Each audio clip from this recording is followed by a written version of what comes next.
That's right, you are now listening to Tommy Tom's One Mic. Warning, this podcast contains explicit language, triggering or sensitive topics, and controversial discussions. Thank you so much for tuning in to Tommy Tom's One Mic. Well, after listening to my good friend Kevin's story of perseverance and just listening to how hard he works, stuff, keeping himself fit, I did the one thing I do best. I bought myself a whole cheesecake. And guess what? I have no shame about it. Let's hit the intro. Alrighty. And in 3, 2, 1. Hey guys, hey guys, hey guys, hey guys, hey guys, hey guys, hey guys, hey guys. Welcome back to Tommy Tom and One Mic. I like the guy. He's one of my good friends. You do not feel hampered at all by what life is throwing at you. One of my favorite things from college, I guess, is the drink of the week. Drink of the week. Yeah. Reminds me, not fucked up, but how is your sexy mom? Oh my. What was it? The dwarf in the fridge? The Keebler out with beer. At one point in time, I lit a flare in my hands to attempt to stay warm. But I feel you. That's why I'm just like, yeah, I'm gonna be fuck it. Let's hit the mic. Welcome back, everyone, to Tommy Tom and One Mic. And today I'm bringing back one of my older guests, Mr. Kevin Burnside Jr. Now, Kevin is a paraplegic skier, has won many of the medals, has been training for the Olympics. He also plays basketball, races. He does all these sports, and he doesn't let anything hinder him or prevent him from doing so. And his story is an inspirational one, especially to someone like me, as you saw in the intro, a little cold open. I'm a fatty. I don't really work out. I don't really have that drive. So it's always good for me, I guess, to just get to talk to these people with extreme drive, and it kind of gives me, and maybe even you listening or watching, a kick in the ass to actually do something. So I hope you all enjoy this wonderful interview with Mr. Kevin Burnside Jr., and I'll catch you all next time. Peace. For you. Kev, man, it's great to see you again. I see you got all your medals and, awards and accolations all draped on you right now. You get a little glow. You got a little glow going on right now to you. I can see. Yeah. But, as I was discussing before, it's been a while, maybe some people haven't heard the first podcast or whatnot, but, introduce yourself, I guess, a little to people who may not know. My name is Kevin Burnside Jr.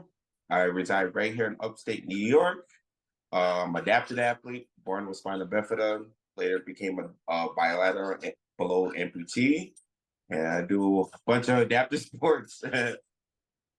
And he's got the medals to show for it, for those that are watching the video right now, or who are listening, of course. But no, man, it was fun. It was our mutual friend Matt who kind of connected us together. I've been meaning to get up there so that I can get my skiing video in. Me failing miserably, me snow and ice, like. Yeah, your story alone is just like, no, I can't even, no. With legs, I don't even imagine trying to go out there and do shit. I wouldn't think I was going to ever ski, to be honest with you. I didn't think I was going to ski. You told me 10 years ago, hey, you're going to become a skier. No. I was like, no, I don't even like winter that much. Right. We're just talking about the warm weather coming in and whatnot, but like you said, you never envisioned that you would actually kind of get into this. And I remember in our whole conversation that first time, you were really into it. You were down hard into it and everything and like that. And I guess how did that, I guess you can say, love kind of develop? Because it definitely wasn't there from the beginning. It just kind of.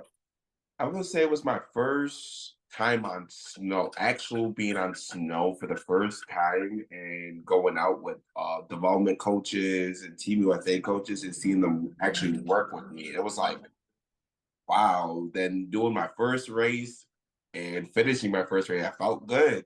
Second race comes along, I break equipment, and I don't even know I break equipment. And it's just I finished the race with the Team USA helping me push through the rest of the race and guide me along. And like I felt so good that wow, they just welcomed me with open arms. I'm like, why not fall in love with this? This is like, and they can bring me to different places I'd never even been to before. Oh man, I mean, I can't even imagine. Just kind of like that excitement it must be like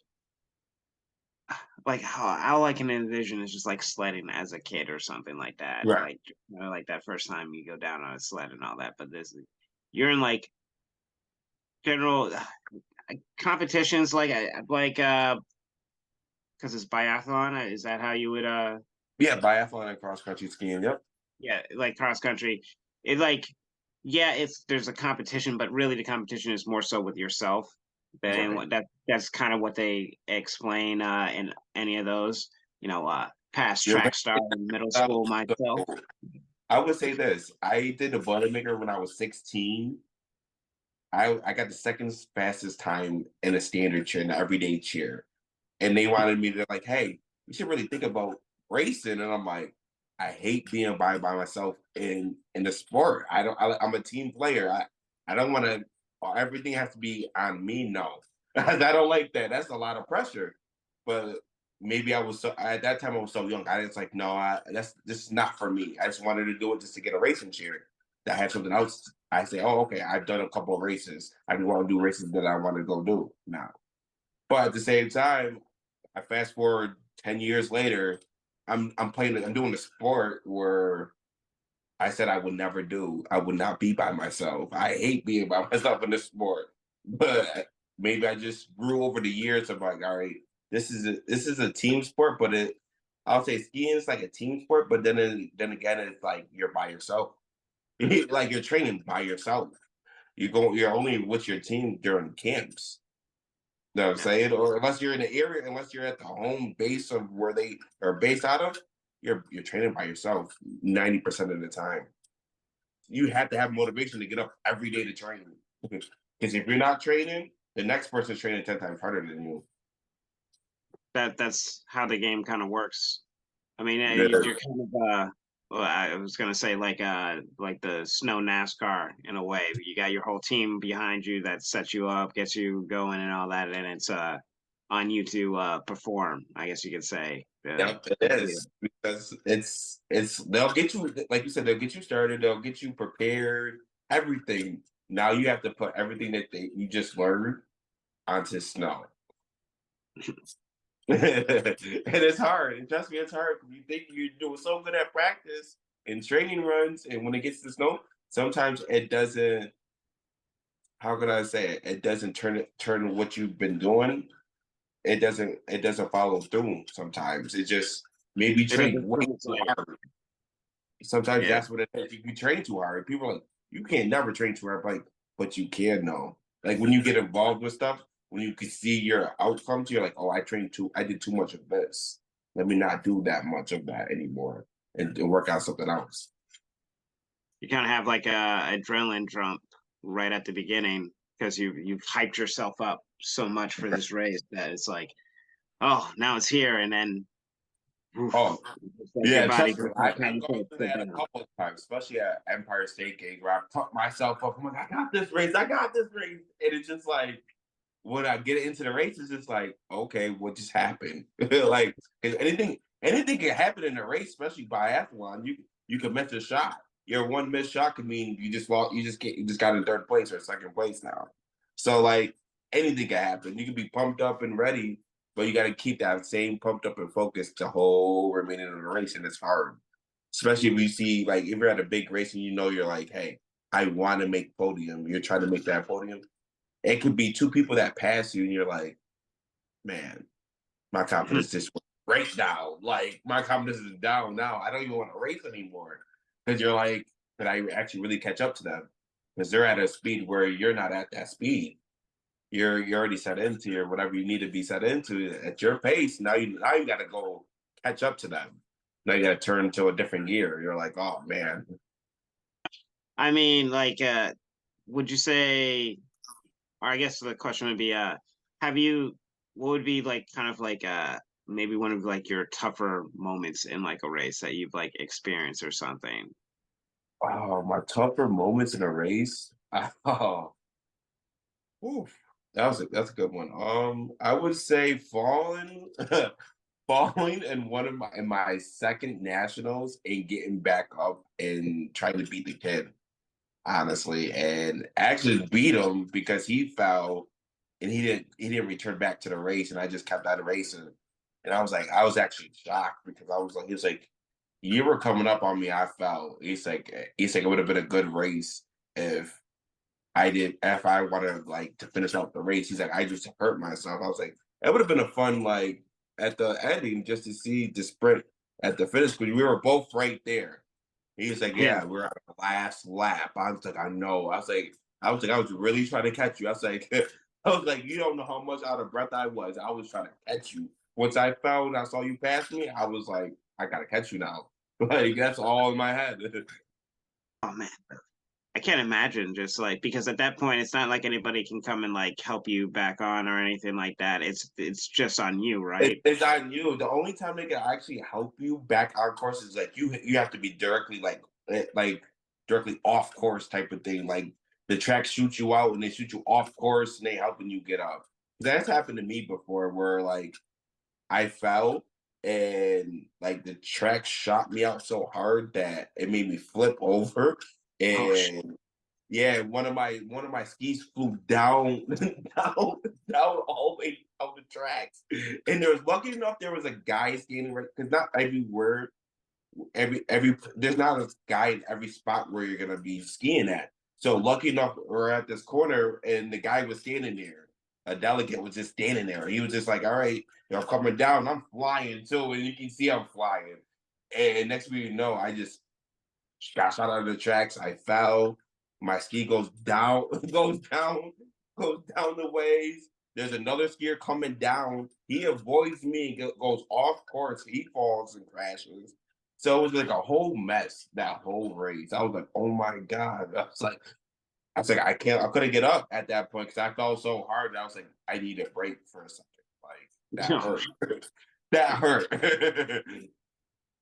That oof. I can't even imagine. Because like Falling on snow hurts. It really does. And falling on fake snow hurts even worse. yeah, because it's more packed down too, isn't it? It's It's like because it is more ice. The fake snow is more ice when yeah. you think of it. Yeah, so it's like your phone are completely ice. Like I fell at a training camp, at a national training camp, and I was at Lake Placid, and we did this course. We were like on the third day, fourth day of the week that we have our camp, and we've done this course maybe 1,000 times already.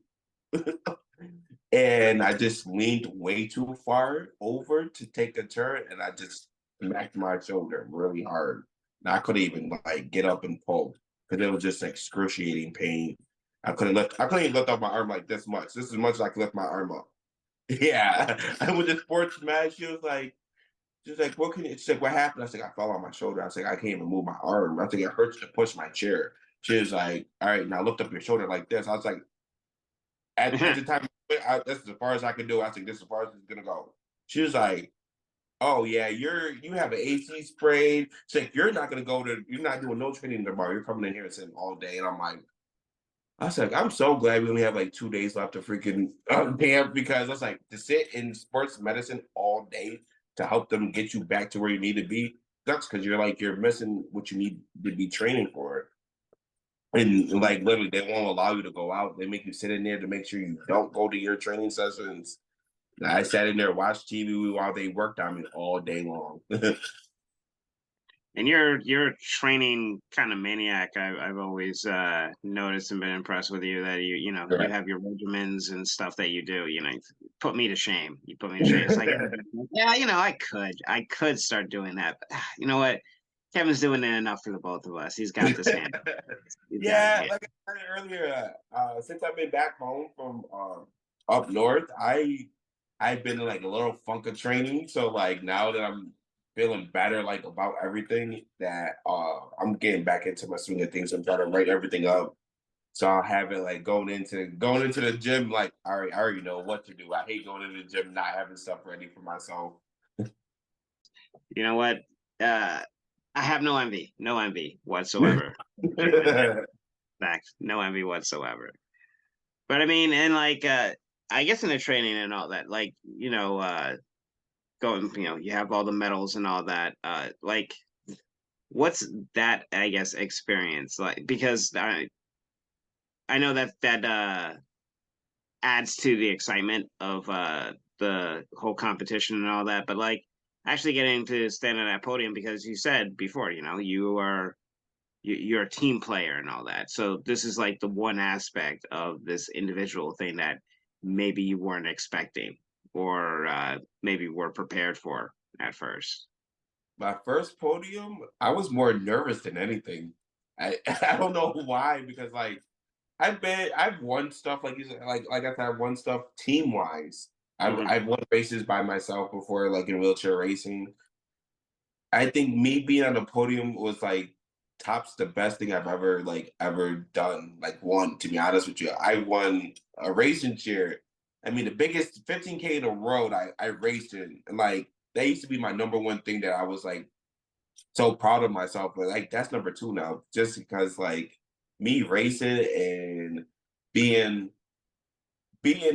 I was just saying this, being a minority in a circuit where there you don't see that. And you're Yeah. like, wow. You're like, I actually made it. I'm with the rest of everybody. I'm right there with you guys, but like I just need a little bit more work. It's just gives you that feeling and that nervous feeling at the same time because it's like now all eyes are on you. Who cares about the two other people? They've been there a couple times, a handful of times. Now you're the new person on that podium. Now they're gonna be keeping an eye on you. Are you gonna make the next podium? Are you gonna be doing this now? So it's more. I'll say this: when I won my first medal, it was more eyes on me than anything. Because now, like, all right, who is this person? We never seen him before. He races 1 year and he comes back the next year and wins a medal. No, like that's not supposed to happen, but it did. And how do you deal with like that attention, like that new kind of like realizing that people have their eyes on you and stuff like that, both for it's good and bad. it's nervous. It's really nervous because like they're literally looking at what you do, everything, what your whole life basically. Because at that time, I'll say this: when you're in that, you're part of you're on the outside looking in. And at the same, I tell people this: when you're on the outside looking in, you gotta think of you're there.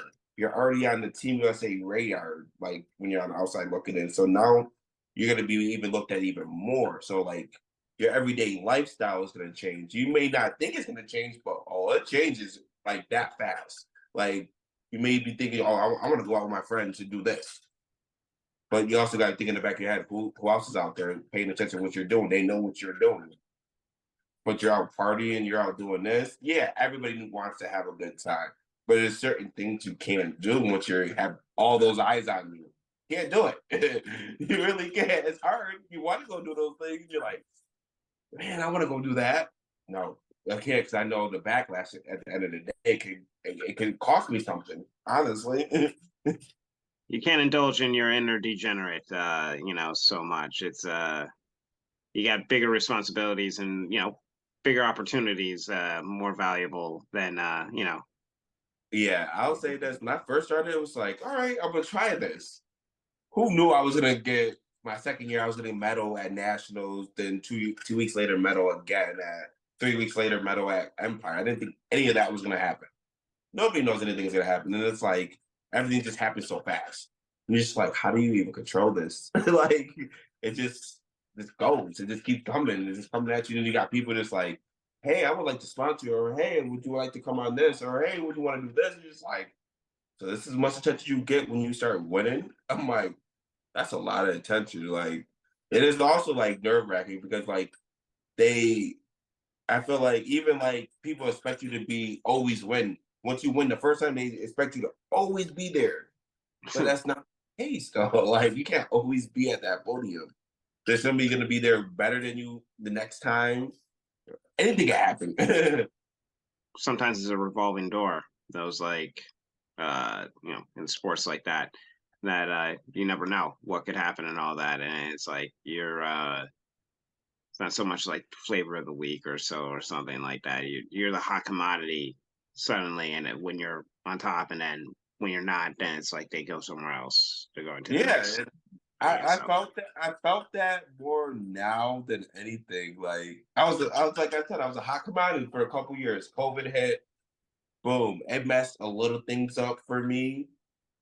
But then kind of picked it back up. But then like it's stuff just happens. I guess like once you start going through certain things, other people come in, take your spot, and that just happens. It just plays out like that sometimes. It's always like I got asked a few months ago. They're like, you haven't been posting nothing about skiing at all this whole year, a whole couple years. It's like, I know, right?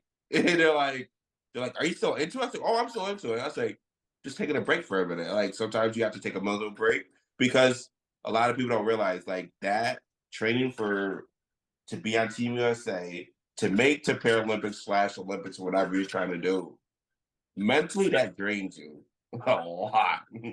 It will drain you because sometimes you may not be able to make a family gathering because you have to be at a training camp. Maybe you can't be at Thanksgiving because you have to be at a training camp. dedication that you gotta kind of dive It's a, into. It's not. it's a job. It's basically a job. People don't look at it as a job. They're like, oh, that's just you're having fun. I'm like, it's not fun when you think like it's fun when you're like training and stuff, but like when it's your job, when it becomes your job, it doesn't become that fun anymore because you're like, all right, now I have to live on this type of stuff. Like I need my sponsors to live. I need this to live. I need these to live. So like I have to go do these things. I can't say no, I'm not doing it today. There's no in that. And I learned that seeing the best skier in the world because she has everything. Like whatever sponsorship she gets all the sponsorship from Nike, Visa, and all that. So I learned from when she was like I learned from her, and I was like, so she has all this like nobody else has the sponsorships like she does. And like I started to learn from her from that because I was like I started getting the same looks that she was getting. So I was like, hold on. They may not be these big businesses, but they may be all my local people. At the same time, I'm getting the same type of things that she gets, but by my local businesses. How does she do this? And I had to ask her, I was like, listen, how do you please everybody? You can't please everybody. You really can't.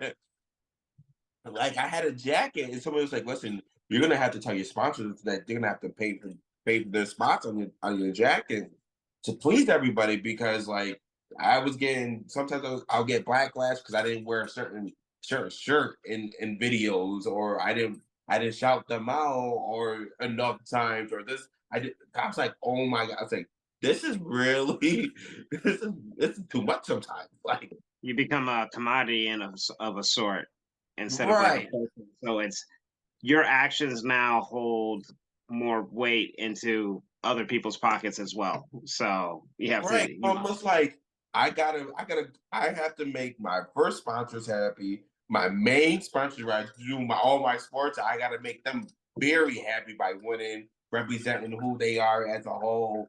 I was like, and plus three other ones that I had at the time. I'm like, I don't know how to even make you guys happy. What do you guys want me to do?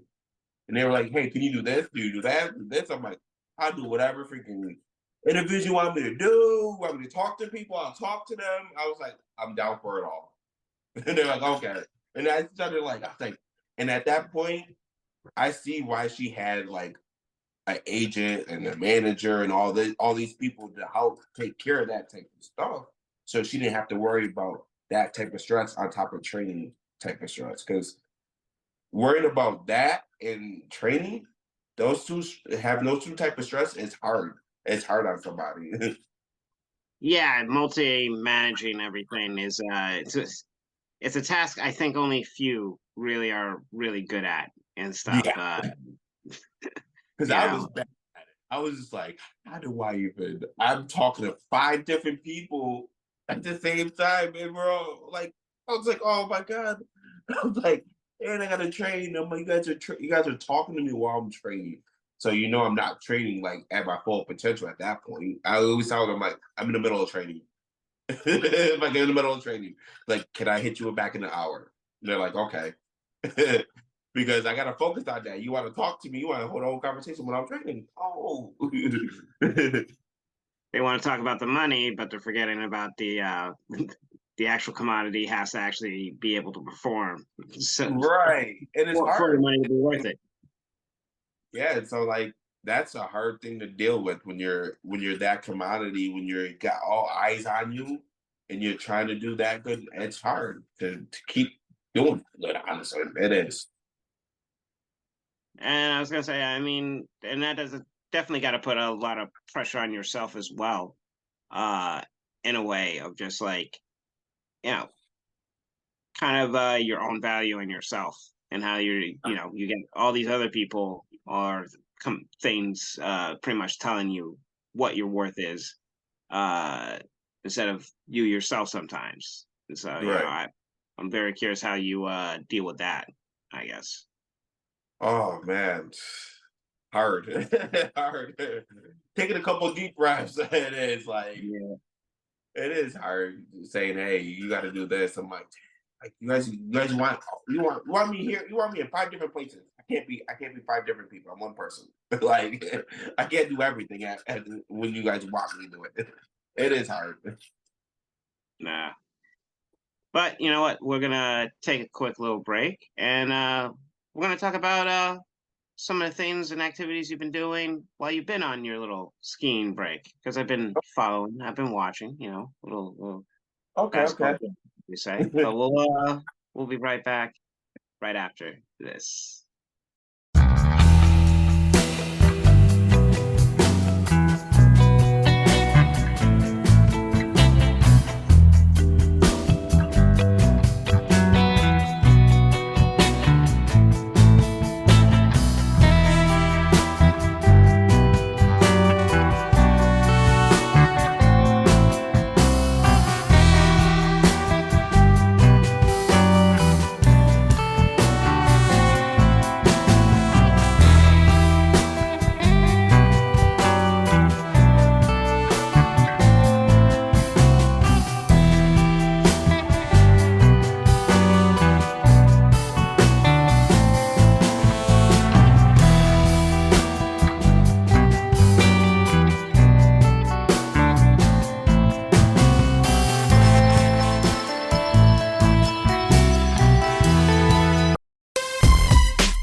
Raise Up Smash Therapy is nestled nicely in its space in the Bronx, New York, and highlights that sometimes the best things are the simplest.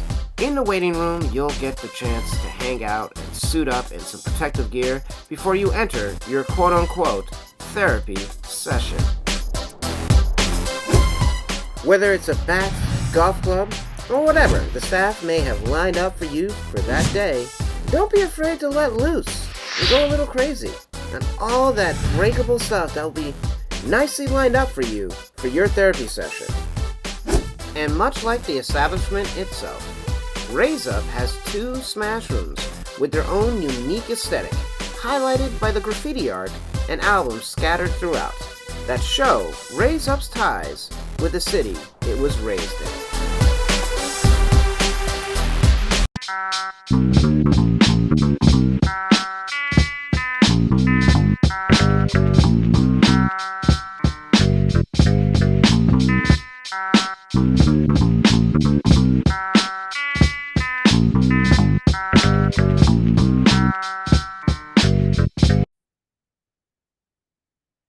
Boom. And we're back. Hope you all enjoyed those quick commercial breaks, of course, from our lovely friends over at Raise Up Smash Therapy, and of course, a little preview of next week's episode. I'm not sure which one that is yet. That's, after edits, I guess you can say. We'll figure that out. But I am, of course, here with my man, Mr. Kevin Burnside Jr. Now, Kevin, of course, we met because of skiing and all that, but I've noticed in recent, because as you explained in the first half, you have taken a little time off from skiing, refocus, get some, enjoy life a little, before you have to make a huge dedication. But I've been seeing, you've been hitting the court. You've been hitting the court, shooting some hoops, doing a little Yeah, traveling and all that. yeah. How'd that come about? Oh, so before skiing came about, I used to actually be full-time basketball player, done on wheelchair basketball. Like since I've started adaptive sports when I was 14, that's the first adaptive sport I fell in love with was wheelchair basketball. Just transferred what I knew from playing stand-up basketball to sitting down. So each year I just try to do something different. And when I was younger, so when I was 18, I went to the University of Illinois for a basketball camp. Got noticed by their coach, and at the time, University of Illinois, so nobody knows, it's like the mecca of adaptive sports. That's where you want to go for adaptive sports. For Wow. racing, they're the home of USA for wheelchair racing. And at the time, they have over 20 national championships for wheelchair basketball and collegiate. So everybody wants to go there. If you go there, you're gonna go overseas to go play basketball and get paid for it. 18, went there for a week to go play basketball at a camp. Got noticed by the coach. He was like, "Hey, have you ever played juniors before, prep?" Never. He's like, "So you've only done recreation?" I was like, "The way I play is I just I play like a normal game. Like if it was a real game, I practice every week like it's a real game. And that's how I've always done it." He was like, "You never did juniors, never played a real game in my life, never been to nationals for basketball, never been to a real wheelchair basketball game, played in it before." And he's like, but you play like this." And they were so stressed about me, how good I played. Because I'd never been on a physical team like that. And I play so together, and they're like, you need to come talk to us after that. And they were recruiting me kind of at that point. Never been recruited a day in my life. So I didn't know how to act. Another situation, don't know how to act.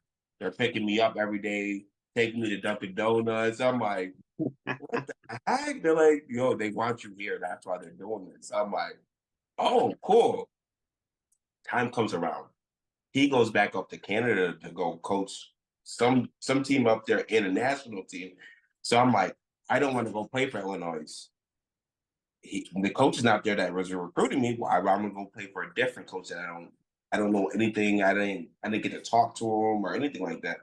So I just kept on playing basketball every year with the team here in Utica with the Stitching Stars. Then I got asked from a team 2 hours away. They're like, "Hey, you should come play with us. We're in Division 3." Okay, why not? Try it out. I never played real like in a real game, no division. So I'll go there. But played my first year there back in 2000 and wow, 2012, 2013. I played my first actual season. Fell in love with it. Met so many people throughout that. Started going to different camps. And when I lost my last leg and my last leg skiing came about, I said I'm done with basketball because it wasn't taking me anywhere. In upstate New York, it wasn't taking me anywhere. It's hard to like the team at that time, they weren't traveling as much, so I couldn't go out and get noticed by other teams so I could possibly move. So I said, I'm done with it. I'm gonna convert over to skiing, and I converted over to skiing. And that was between my last leg amputation, and they were like, "I'm more serious about skiing now. Let me go train for that." Did my skiing stunt. Then stuff happened within that skiing stunt, and me going through surgery. So I'm taking my break now. Now I just switched back over to basketball. They welcomed me with open arms. My Rochester team welcomed me back with open arms, and actually we've been doing a lot more traveling now. So like now that it's like deer with the headlights. Now they have my interest more now because I'm traveling. I'm traveling with you guys now. I'm going to weekly practices. So I'm driving 2.5 hours away just to go practice twice a month with you guys, at least twice a month with you guys. So now I'm like, all right, now I'm getting focused on that. In the meantime, when I was training for skiing, I got asked to go back to school for wheelchair basketball. This coach heads me up. He's like, your name came up in a portal. I told him, like, I haven't played basketball in 5 years, just to let you know. I've been skiing. He's like, what are you training for now? I was like, I'm trying to get on the Paralympic team. So he thought I was going to Beijing for basketball.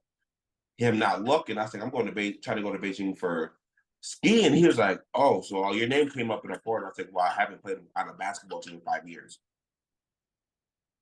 Don't talk to him for a whole year. I started playing basketball this year. He hits me up. How was your first tournament?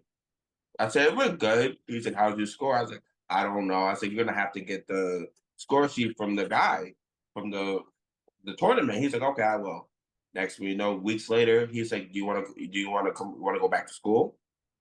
For what? I was like, I don't want to. I really don't want to go back to school. But at the same time, back in my head, I'm like, I can go back and go take my trainer certificate or degree. That's what I want to be. I want to be a personal trainer and train people in wheelchair or disabled people in general.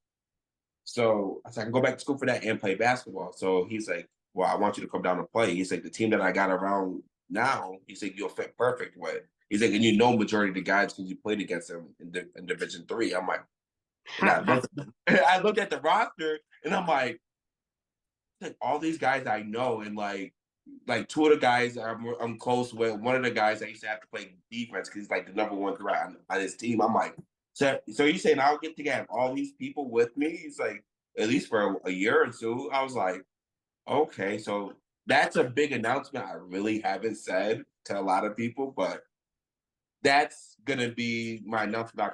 I'll come out in a matter of weeks once I find out if I got accepted for college. So I should be going to CUNY, the Queens College, in August to go play basketball. Yeah, so basketball's opened up a lot more for me now than it did in the beginning, and I always gonna revert back to skiing because that's so much of I was at a high level there because I'm just skiing against the best of the world. There's no little level of skiing. Once you're in that movement, you have to ski against the national team, the development team, people, the up and comings. So like that probably put my name out there more as like an adaptive community for other sports. Because once I started doing that, I got asked to do city volleyball. I don't know nothing about volleyball. I'm gonna be honest. I don't know nothing about volleyball. Nothing. But then again, at the same time, when they were like, hey, you want to try this out during COVID? Sure. Try to go to camps, can't go to camps because of COVID. You're too close. Obviously, you're too close with volleyball. If I'm sitting down on the floor, the next person's like maybe five inches next to me. So that's too close. So I had to wait. Went to my first camp. They liked what they saw. They're like, gonna keep coming to camps? I'm like, yes, I'll keep coming to camp. So now I'm on a development pool for city volleyball for USA. So like I have so much stuff that's opened up for me because of skiing. I always say everything opens up because I had to switch something and like get out of my comfort zone just for a little bit. And you took a chance on something that you weren't, necessarily confident about. I wasn't. Skiing and volleyball I was not confident about because I was like, I did volleyball in gym class. Like that's all as much as I know in high school, volleyball gym class. And I go to these camps. My first camp was the most advanced camp that I went to. That was it was me and one other person. It was our first time there. But the only thing the girl had on me because it was a co-ed camp, how they run it. And the girl that went there for her first time, she only had volleyball experience over me. That's all she had over me. And they were like, she's gonna be a little bit better. She's gonna be a little bit better with the volleyball stuff than you do because she used to play standing up and it was at a high level standing up and she lost her leg. I was like, oh. They're like, but you're gonna be able to move better on the floor than she is. She's not used to being schooled on the floor like that. You are. You use your hands all day. I'm like, true. But at the same time, like, I just learned everything. Like, and I'm telling people, like, now, I'm like, my goal is LA. They're like, what do you mean LA? I was like, you guys don't realize the next Olympics is right in the United States. Summer Olympics. It's like, that's my goal for city volleyball. They're like, wow. They're like, yeah. I'm like, yeah. I was like, a lot of people don't know I do city volleyball because we don't. I don't post a lot about it because it's just only camps I go throughout, like maybe 5 camps throughout the year, in the nationals / camp that they do, and it's like, I mean, we do our camps, and it's not like I could like show people stuff that we're doing. It's like, all right, it's all secret type of thing, almost.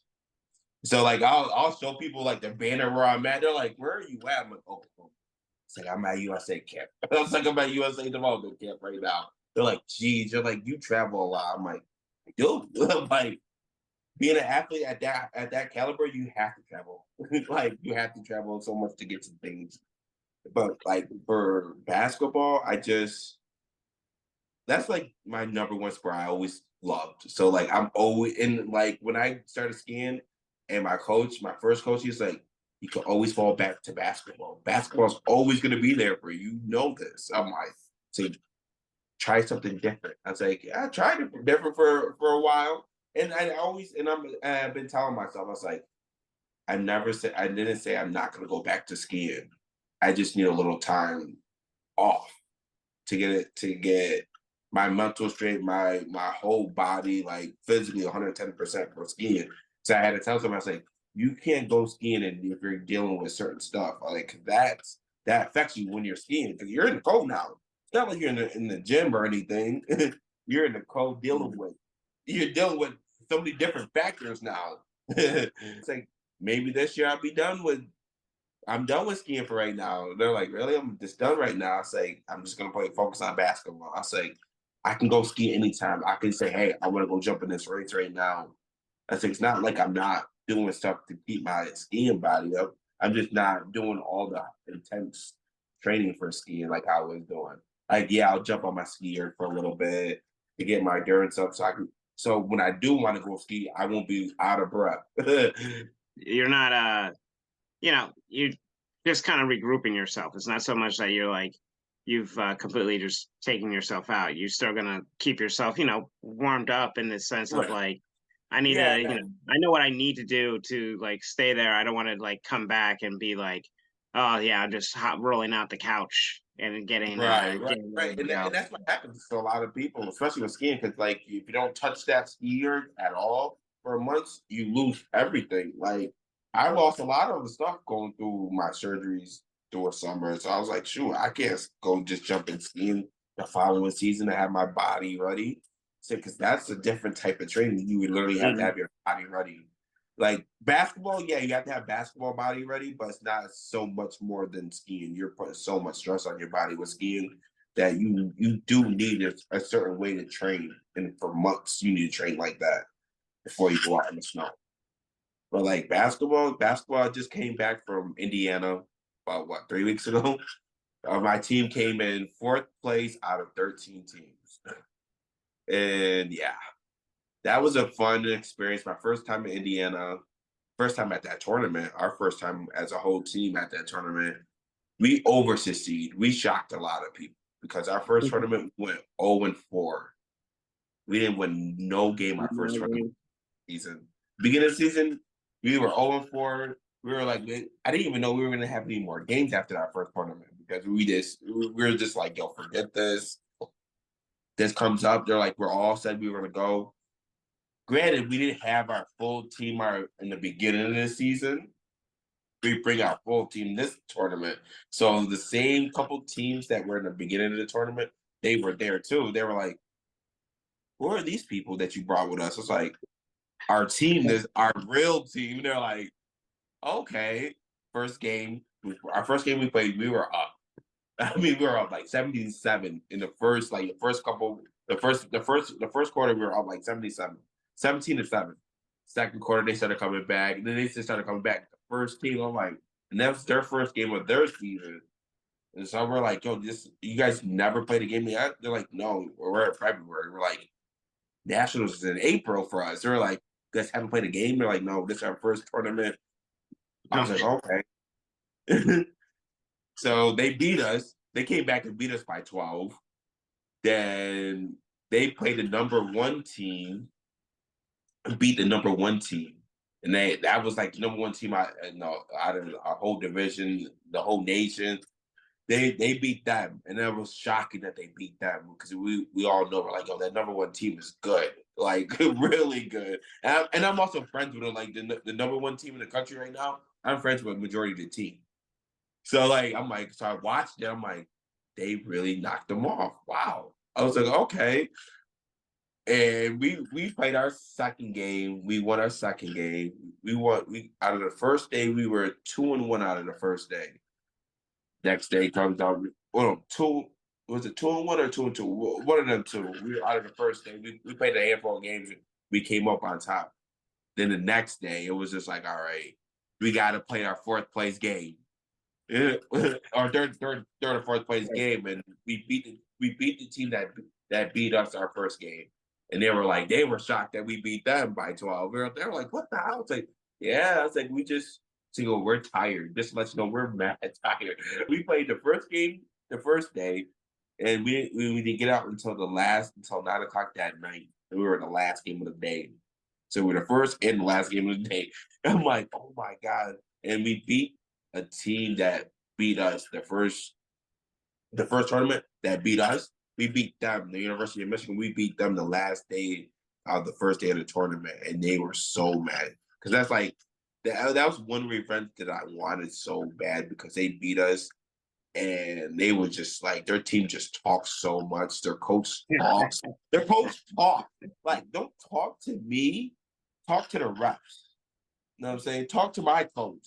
Talk to your players. Don't talk to me on the court. Don't talk to the score people about.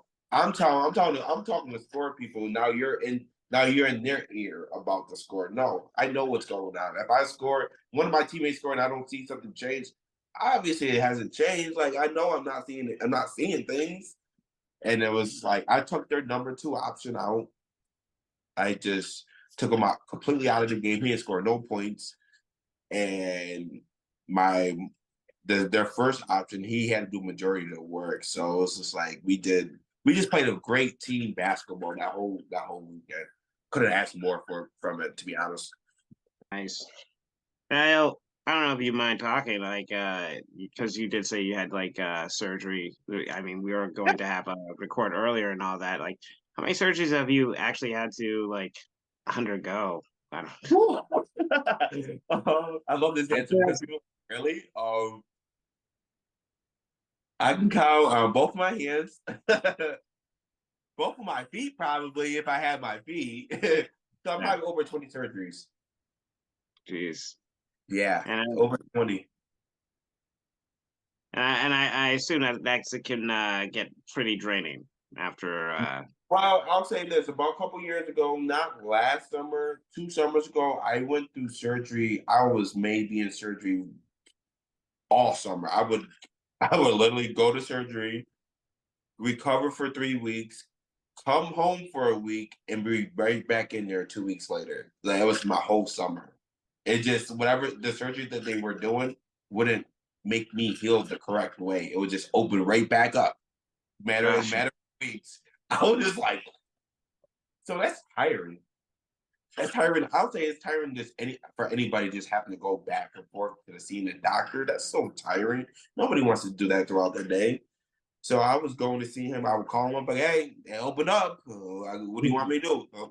We'll put you on the docket for surgery in a few weeks. Just keep sending us pictures. I'm like, all right. Then this last time, it was last September? No, last January. Last January, I went in there and I was stood in there and I told my second surgery, I was like, I'm not leaving until I know I'm good. I was there for 2 months after surgery to make sure I was good to go home. And she's like, listen, you're good to go home now. I'm like, all right. She's like, but your other side? She's like, she's like, we'll give you a whole year to live life. She's like, when that year comes up, then you have another surgery. She's like, because that's putting so much stress on your body. It's like, you're going to need time to heal. Like, you can't just keep going through surgery. Mm-hmm. So that's what, yeah, I'm going to have another surgery in April. So I'll probably be laid up for she said if everything goes all well, I'll be laid up for a month. Less than a month, maybe. I'm like, oh, please. No complications, anything like that. I can be just laid up for a month. Less than a month. Fingers crossed for Yeah. that. Yeah, I'm fingers crossed too because I'm like because the guy that's recruiting me, I haven't told him really. I'm like, yo, I was like, I don't know if I can come out to do a visit yet. He's like, okay, just let me know. I haven't told him I need this surgery done, so I'll be good come August. So it's just like, I've been beating around the bush about that. I'm like, should I tell him? Should I tell him? Should I tell him? Like, no, I don't want him to lose interest in me right yet. It's hard. Being an athlete is hard. You want to tell these people certain things? Nah. I said he'll find out through a Facebook post or me doing something. Because that's like he hit me up the other day. He's like, are you okay? I'm like, I'm okay. I said, it's not feeling good. I was like, I don't know what's going on in this air around here. But I said, I feel like shit. He's like, oh, you're fine. You don't have to go do what you need to go do for me today. He's like, next week, just go do it next week when you're feeling better. I'm like, okay. That works. Shoot. Yeah. Well, Kev, I like to I like to end these fun, so I have my little questionnaires, this or that, Yeah. or something that I like to ask people. Hold up, I have to get my glasses on. All right. So I can do this. All right. So, we've been talking basketball, so there's only really one question that I can ask you, and that is, MJ or LeBron? Ooh. MJ. MJ is always gonna be my favorite, but I respect LeBron. I respect LeBron what he does, like as a whole, as an athlete, on the court and off the court too. I never liked LeBron though when he first came in the league because I'm a Melo fan. So like, Oh, you're a Mellow. New Yorker. Yeah, that makes sense. Yeah, you would be Mellow. I'm a Would be. See, big. I like I'm 45 minutes from where he used to play basketball at Syracuse University. Syracuse. Yeah. Yeah, so I'm a big Melo fan. I'm still a Melo fan. Nice. Now, this is a personal one for me. I ask this to most. Many have tried to avoid answering the question. I think you're a stand-up guy. I think you can be honest here with me. Backstreet Boys are NSYNC. Oh my god. Oh man. NSYNC. I used to have their CDs as a kid. I did have a couple NSYNC CDs. I wasn't a Backstreet Boy. Like I didn't like their music as much. I mean, there's the same type of music. I think just NSYNC had a better run than they did. Well, it's been great talking to you, Kev. Used to like you. We all can't be perfect like me. It's okay. Right. But you've got into travel now. I don't know how many states you've been to, but is there a state that you haven't gotten to that you would like to travel to for some competition or something like that? Colorado. That's one state I really want to go to. Yeah, even for skiing or whatever sport brings me there, I want to go for it. That's just one state I've always wanted to go to. More or less, I want to go there for skiing. I'm surprised you haven't had. Your skiing's mostly been what? East Coast or East Coast, Midwest. Yeah. So I've been close to Colorado. I just haven't gone to Colorado yet. That's shock. It shocks everybody. They're like, you still haven't been to Colorado this year? I'm like, no, leave me alone. Yeah, no. That's interesting. I think this is a cost because every time I wanted to go, it was like, geez, a week there. I was like, okay, I guess I will be at that. A weekend we'll do, I guess, for now.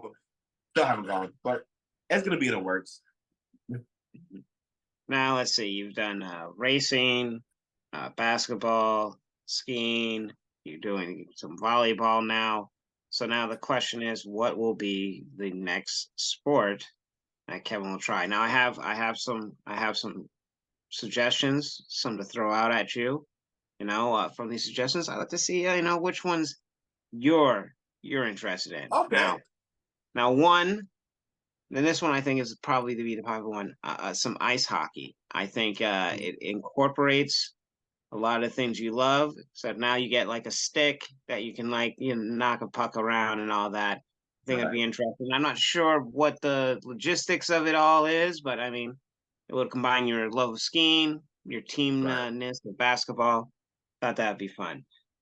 Another one, personal one for me.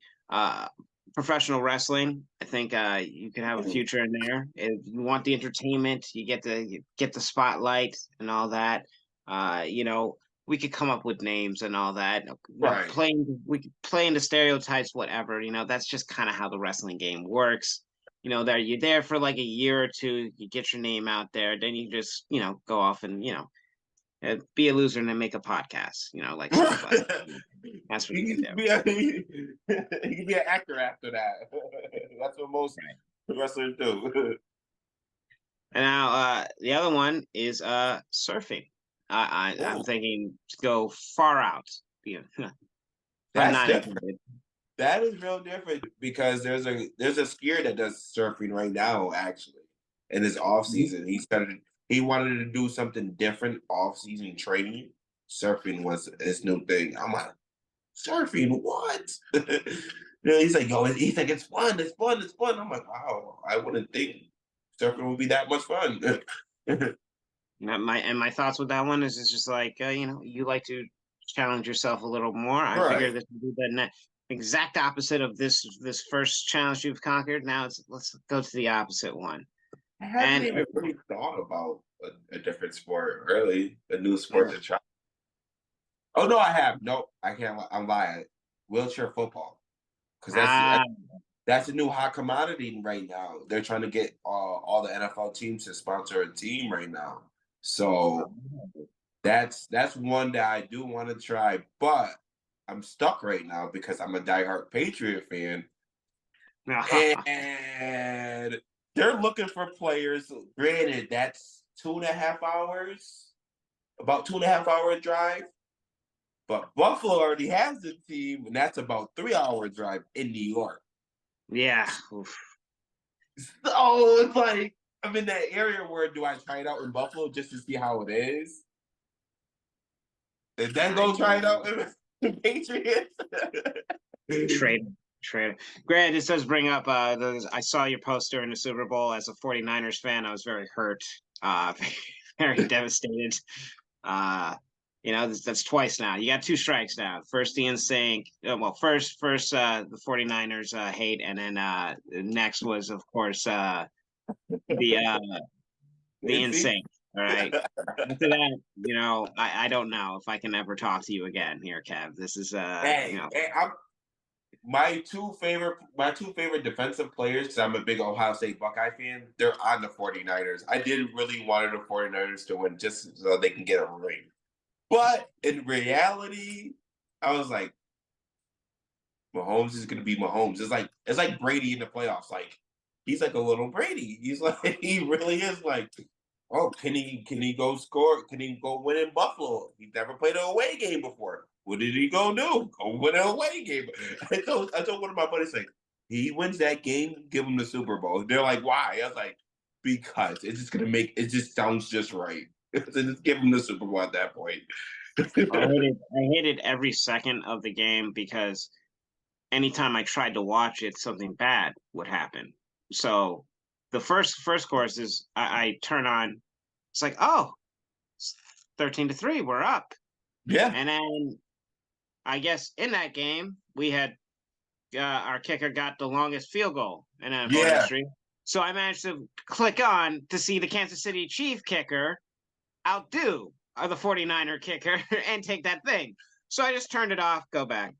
Yeah, it's hard. I go to work. Same thing. I turn on. First thing I see is Taylor Swift. And then it's going on. And then I see George Kittle getting hurt. I'm just like, turn off, go back. I was fighting myself the entire time. I wanted them to win just for Taylor Swift. I swear to God, I was trying to tell people, I'm like, no, they're going to make it so they win because of Taylor Swift. They're going to be like, oh, because Taylor Swift was there because of Taylor. Granted, yeah, she's making the NFL money just by being there. Granted, yes, I understand. She's a distraction. She's a distraction of football. All right. Now I was distracted. I do have one more. Now this is going to test you now, Kevin. As a man. Beyonce or Rihanna? Oh Lord. Oh, jeez. I love Beyonce. I love Beyonce. I also love Rihanna. I have to go with Beyonce. I would say Rihanna's scary because I know she's Islander. So Yeah, I was thinking that she's kind of. I'm good. the Island chicks, They're dangerous, kind of crazy. crazy, kind of crazy. They're kind of crazy right now. But Kev, I've enjoyed this reconnection with you. Of course, I'll probably have you back on for some other things I have planned and stuff like that I'll hit you up for. But Okay. of course, I'm very grateful for you to agreeing to be on here. You have anything you want to tell the people, tell them where to follow or show support? You can go follow my Instagram at Cav Burnside Jr. You can hit me up on Facebook at Kevin Burnside Jr. Be on the lookout for my adventure, my journey, and that big old announcement before August. It'll be in a matter of a month or so. Hopefully, I'll publicly and everything that I've been working on. Because a lot of people don't know it's behind the scenes type of thing. Yeah, and hopefully you'll see me posting about nationals for basketball because we just got to get an invite. Or fingers crossed on our invite to go to nationals in Richmond, Virginia come April. I don't know. If you do, I'll post it up on one of the videos. Kevin made it. Okay, that sounds great. Yeah. And of course, folks, if you're watching or listening to this video, please like and subscribe. It would be much appreciated. And of course, you can follow me at TommyTomP88 on Instagram. Yeah, that's pretty much the main place you'll get most of my stuff and everything there, and probably the easiest way to contact me. But Kev, once again, I appreciate you coming on here and doing this. Try, man. And we'll catch you all next time. Anytime.